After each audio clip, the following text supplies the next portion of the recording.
Hey everyone, welcome back to my channel. আমার চ্যানেলে তোমাদের সবাইকে জানাই আরও একবার অনেক ওয়েলকাম। তো শিলিগুড়িতে বাপের বাড়িতে আসার আজ হচ্ছে 9 দিন হলো। আজ এসেছি বাপের বাড়িতে, 9 দিন হলো তার। তো আগামীকাল হচ্ছে বাড়ি ফিরে যাচ্ছি, কাল হচ্ছে শনিবার, পুরো 10 দিনের মাথায় বাড়ি ফিরে যাচ্ছি। আর এখন হচ্ছে দুপুর থেকে বিকেল হতে যায়, সকাল থেকে এত হাওয়া আর হচ্ছে হাওয়ার সাথে সাথে এত ধুলো উঠছে যে মায়ের সকাল থেকে কতবার ঘর মোছা ঘর ঝাড়ু দিতে হলো। ব্যালকনিতে এসে বসেছি, কিছুক্ষণ পরে আমি নিজে ভূত হয়ে যাবো। এই যে দরজাটা দেখো, এই জন্য আটকে রেখেছি। এত ধুলো উঠছে না রাস্তার ধারে, বাড়ি একেবারেই ভালো না। এত ধুলো বালি হলে খুব মুশকিল, কতবার মোছা যায় বলো। মা সকাল থেকে এই করে যাচ্ছে, দেখো কি হাওয়া, খুব হাওয়া ছাড়ছে। পুরো হাওয়াতে হাওয়াতে একদম ধুলো, পুরো বারান্দাটা একটু পরপর নোংরা হয়ে যাচ্ছে। মা একটু আগে ঝাড় ফাড় দিয়ে সব করে আবার খেতে বসলো, আবার অলরেডি ধুলো শুরু হয়েছে। তো কাল যাব বাড়ি ফিরে, এবার অনেক দিন থাকলাম, 10 দিনের মাথায় বাড়ি ফিরে যাচ্ছি।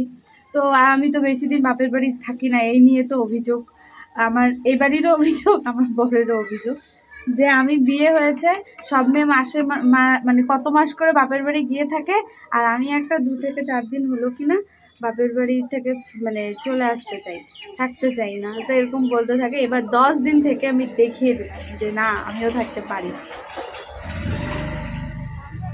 কি জোয়া কি একেবারে বলো বলো। আমার মা শুরু করেছে, থাক তুই থাক। বেশি দাদাগিরি না, বেশি না, অল্পই দাদাগিরি করলাম। তুমি কালকে বলছে যাওয়ার কথা, একবারে লাফাচ্ছে যাওয়ার জন্য। তো তোমরাই বলো, আমি কি বাড়ি যাবো না? এখানে থাকলে কি আমার হবে? ওখানে তো ফিরতে হবে, আর ওইখানের মায়াটা রাখাই তো বেশি ভালো। না হলে তো কেউই ভালোবাসবে না, না তোমরা বাসবা না ওরা বাসবে, তখন কেউই ভালোবাসবে না, বুঝছো? যাও নাচতে নাচতে যাও। নাচবো না, কালকে আমি ট্রেনে চড়ে টুকটুক টুকটুক করতে করতে পারছি। কি খুশি বাবা, জামাই বলছে যাওয়ার কথা, খুব খুশি। লাড্ডু ফুটে আমার মেয়ের, এত খুশি বাপরে বাপ। কতক্ষণে যাবে, কতক্ষণে যাবে আমার মেয়েটা। দেখো কি সব কথা বলছে। আরো আরো মেয়েরা থাকে, শুধু বাপের বাড়ি থাকার জন্য বাপের বাড়ির লোক এক সময় বিরক্ত হয়ে যায় যে শ্বশুর বাড়ি ছেড়ে এভাবে থাকতে হয় না, থাকতে হয় না। আর তারপরে তো শ্বশুর বাড়ির লোক, আর আমার ক্ষেত্রে উল্টো। তো আজকে সন্ধ্যের টিফিন মায়ের জন্য সিঙ্গারা বানাচ্ছে স্পেশালি। প্রত্যেকবারই বাড়ি আসি আর মা বলে আমি কিচ্ছু করে খাওয়াই না, এত রান্না জানি এখন আমি কিচ্ছু করে খাওয়াই না, এরকম করে বলতে থাকে। তো এবার তোমরা সাক্ষী থাকো, আমি সিঙ্গারা করে কিন্তু মাকে খাওয়াচ্ছি। তো সিঙ্গারার জন্য দেখো পুরটা রেডি হয়ে গেছে। পুরো রেসিপি তো দেখাইনি, এর আগে তোমাদেরকে বলেছি অনেকবার। তো পুরটা রেডি হয়ে গেছে, এখন শুধু সিঙ্গারার হচ্ছে ভাজটা আর কি দিচ্ছি। এই যে এক এক করে দেখো কয়েকটা হয়েছে, আরও বাকি রয়েছে, খুব বেশি করব না। আর ছোট ছোট সাইজের হচ্ছে সিঙ্গারাগুলো করছি। আর এই যে সিঙ্গারা ভাজটা কী করে করে দেখাই। আমি খুব বেশি বলবো না, আমি নিজেও পারফেক্ট করতে পারি, কিন্তু মোটামুটি কাজ চালানোর মতন পারি আর কি। তো এই সিঙ্গারা যে কবার যতজনকে আমি বানিয়ে খাইয়েছি আর কি, সবাই ভীষণ প্রশংসা করেছে এই সিঙ্গারার। আর আমি যেভাবে সিঙ্গারাটা করি আর কি, তো এই সিঙ্গারাটা করতে না বেশিক্ষণ একটা সময় লাগে না। আমি যেভাবে করি, একবারে আলু আর ফুলকপি মটরশুঁটি সব কিছু কেটে ফেটে একবারে একটু ভাপিয়ে নিয়েছি, জাস্ট একটু হালকা সেদ্ধ করে নিয়েছি। আর তারপরে ওই মশলাটা বানিয়ে কড়াইয়ের মধ্যে ভেজে তুলে ফেললাম। আর কড়াইটা ভাজতে ভাজতে আমার এখানে হচ্ছে ময়দাটাও মাখা হয়ে গেছে। তো এই করে করে চলো বানিয়ে নিই কয়েকটা, তারপরে হচ্ছে ভাজবো। তো এই যে সিঙ্গারা ভাজাও হয়ে গেছে, দেখো পুরো সিঙ্গারা আওয়াজটা শোনাই তোমাদের, পুরো একদম খাস্তা হয়েছে সিঙ্গারাটা। এই যে ধোয়া ওঠা গরম গরম সিঙ্গারা।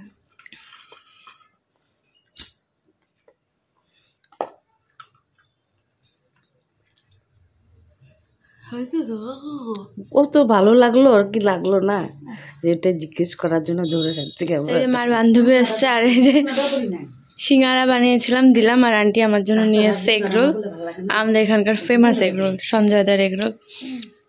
তো ব্যাগপত্র সব গোছালাম, এখন রাতে আর কি শুতে যাব।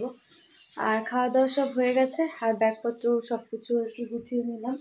আর বাড়িতে আসলে মানে একটা ব্যাগ এক্সট্রা আমার হবেই, মানে কীভাবে হয়ে যাবেই, সেরকমই এবার একটা ব্যাগ এক্সট্রা হয়েছে। আর এবার ট্রলিটা আনিনি, তো সেই জন্য আরও প্রবলেম, কারণ ক্যারি মানে তুলতে হবে তো ওয়েটটা। তো তার সাথে একটা ব্যাগ নিয়ে এসেছিলাম, সেটা এক্সট্রা আরও একটা ব্যাগ হয়েছে, আর কাঁধের ব্যাগটা আছে, প্রায় 3টা ব্যাগই ভারী। তো পাপা সকালবেলা উঠিয়ে দেবে। আর এই ট্রেনটা না মানে কোনো দিনও টাইম একটু পেছাবে না, দিন দিন শুধু টাইম আগাচ্ছি। 6টা 20-তে আর কি ট্রেন, তো অনেক ভোরেই উঠতে হবে। 5টার মধ্যে উঠে, মানে 5টার আগেই হিসেবে উঠতে লাগে, কিন্তু আমি 5টায় উঠলে হয়ে যাবে। 5টায় উঠে একবারে রেডি হয়ে 6:45-র মধ্যে বাড়ি থেকে বেরোবো, কারণ আমার এখান থেকে স্টেশন যেতে ওই গাড়িতে গেলে 5-7 মিনিটই লাগে, কিন্তু তবে স্টেশনে তো আবার হেঁটে গিয়ে প্ল্যাটফর্মে যেতে হবে, তো ওই জায়গাটাতে একটু তো সময় লাগবে। তো সেই জন্য একেবারে মানে 6টার মধ্যে ঢুকতেই হবে স্টেশনে। 6টা 20-তে ট্রেন, আর 6টা 30-এ ছাড়বে। তো সাইড আপারে সিট নিয়েছি, অসুবিধা নেই। আমি সাইড আপারটাই না আগে চুজ করি, একা থাকলে খুব সুবিধে হয় সাইড আপারে, তো সেরকমই। তো চলো এখন শুয়ে পড়ি, একবারে সকালে দেখা হচ্ছে। গোছ গাছ সব কমপ্লিট, আরে এখন মনটাও খারাপ লাগছে, কি বলি আর। চলো, ব্যাগটা সব হয়ে গেছে, শুয়ে পড়ি, কাল দেখা হচ্ছে সকালে। তো বাজে এখন 5টা 20, পুরো চারিদিক অন্ধকার। আর আমিও হচ্ছে পুরোপুরি রেডি হয়ে গেছি। 6টা 20-তে ট্রেন। তো পাপা হচ্ছে ফ্রেশ হচ্ছে, পাপা গিয়ে তুলে দিয়ে আসবে। আর সোয়েটার তো পরতে হবে, একটু ঠান্ডা আছে। এই যাবার সময়টাই তো আমার একদম ভালো লাগে না, মানে কি যে কীরকম হয় ভেতরে কি বলবো। না এখানের মায়া ছাড়তে পারি, না ওখানকার মায়া ছাড়তে পারি।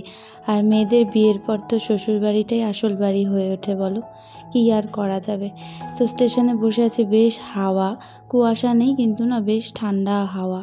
তো পাপা ট্রেনে উঠিয়ে দিয়ে গেছে, আর আমি উঠেই শুয়ে পড়েছি। আর দেখো এখানে অলরেডি আমি 1 ঘুম দিয়েও নিলাম, পুরো হাঁপিয়ে গেছি। বাড়ি ঢুকেছি 10:30টার মধ্যে ঢুকে পড়েছি, আর তারপর থেকে একভাবে কাজ করলাম। এখন দুপুর 1টা বাজে, বসলাম। তো মা বাড়িতে নেই যেহেতু, তোমাদের দাদাভাই এতদিন একা ছিল, তা বুঝতেই পারো বাড়িতে মেয়ে মানুষ না থাকলে যা হয়। তো এসে এক গাদা জামা কাপড় ধুয়ে রান্নাবান্না, ঘর ঝাড়া, ঠাকুর পুজো, দুনিয়ার কাজ করলাম, করে এখন একটু বসলাম। আমি পুরো হাঁপিয়ে গেছি। তো মা কোথায় কি সব তোমাদেরকে পরে বলবো। আজকের এই ব্লগটা এখানেই শেষ করি, দেখা হবে তোমাদের সাথে আবার পরের ব্লগ। টাটা।